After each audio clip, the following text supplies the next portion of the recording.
ఎడారిలో సెలయేర్లు జూన్ 6. ప్రార్థనలు చేయుటకు మెలకుగా ఉండుడి. 1 పేతురు 4:7. ప్రమాదాలు నిండిన ఈ ప్రపంచంలోకి ప్రార్థన లేకుండా వెళ్ళకండి. రాత్రివేళ ప్రార్థించడానికి మోకాళ్ళు ఊనితే మీ కనురెప్పల్ని నిద్రాభారం కృంగదీస్తుంది. రోజంతా కష్టపడి పనిచేశాను కదా అన్నది ఒక మంచి సాకు. ఆ సాకుతో ఎక్కువసేపు ప్రార్థన చేయకుండా లేచిపోతారు. మత్తుగా తృప్తిగా కళ్ళు మూసుకుంటారు. తెల్లారుతుంది. ఒకవేళ మీరు ఆలస్యంగా నిద్ర లేచేవారేమో ఉదయకాలపు ధ్యానం చేయడం కుదరదు, లేదా హడావిడిగా ముగించేస్తారు.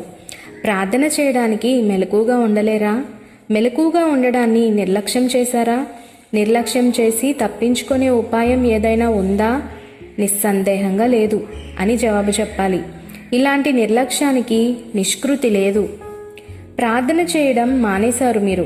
అందుకు శిక్షను అనుభవించాల్సిందే. మీ ఎదుట శోధన ఉంది. దాన్ని ఎదుర్కోవడానికి మీరు సిద్ధంగా లేరు.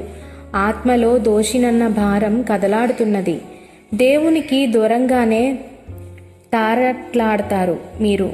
అలాంటప్పుడు నిద్రమత్తు వల్ల మీరు ప్రార్థన చేయడం మానిన రోజున మీ బాధ్యతల్ని మీరు ఎదుర్కోలేకపోవడంలో ఆశ్చర్యమేముంది?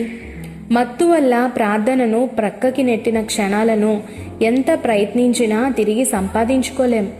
దానివల్ల కొంత అనుభవం రావచ్చు, కానీ అప్పుడు ప్రార్థన చేసి ఉంటే ఆ క్షణాలు మనకి సంపాదించి పెట్టే శక్తి, తాజాదనం మనకెప్పటికీ దొరకవు.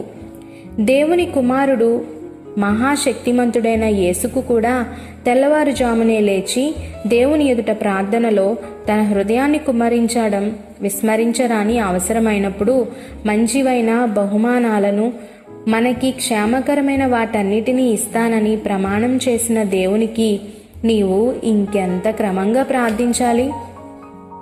తన ప్రార్థనల ద్వారా యేసు తన జీవితమంతా ఏమి సమకూర్చుకున్నాడో మనకైతే తెలియదు. అయితే ఒక విషయం మాత్రం తెలుసు. ప్రార్థనా జీవితం పరమశక్తిగల జీవితం. ప్రార్థన లేని జీవితం ఆడంబరమైనదిగా కనబడవచ్చు. అలాంటి వాళ్ళు ఇటు అటు తిరుగుతూ హడావిడి చేస్తూ ఉండవచ్చు. అయితే అలాంటి వాళ్ళకి పగలు రాత్రి ప్రార్థించే వాళ్ళకి పోలికే లేదు.